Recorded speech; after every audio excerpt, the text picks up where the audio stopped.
but we don't love what it has become. Doris Davis and her wife, Susie Bartlett, are eyeing a move to Europe. Their reason? I am officially running. U.S. President Donald Trump. The New York City couple say they were willing to give Trump a chance during his first term, but they had watched in alarm as he returned to the White House and ended a range of policies aimed at promoting racial equity and rights for LGBTQ+ people. There are only two genders. When your identity is being attacked, there is a personal sense of just, anger, frustration. If he had won by one electoral vote, we were still leaving, because the end result is that he would be president. But the magnitude of it just really underscored how pervasive his thinking had permeated society here in the States.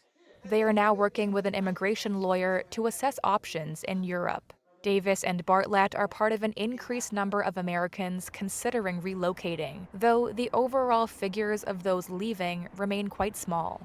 That's according to government visa and citizenship data and Reuters interviews with 8 relocation firms. U.S. applications for Irish passports were at their highest level in a decade in the first 2 months of this year, up around 60% from the year before. And applications for UK passports in the last 3 months of 2024 were a record of any quarter in the past 2 decades. While one Italian immigration advisor told Reuters that some Americans, mainly Republicans, eyed a move after Joe Biden's 2020 win, most firms said there's been a larger spike in interest since Trump returned to the White House. But there are right-wing populist parties making political gains in Europe. In Italy, the conservative government portrays itself as a guardian of traditional values. And in Germany, the AfD came second in a recent election, the best performance by a far-right party since World War II. We've seen right-wing factions start to rear their head in other countries. Krishan Wright is the founder of Blacksit, an organization that helps Black Americans move abroad. The New York native, who moved to Portugal in 2023, says traffic to her site jumped over 50% after the election. Wright says some Americans are still willing to make the move, despite the political situation in some European countries. Generally speaking, I think Americans still are flocking to European countries, and Portugal in particular.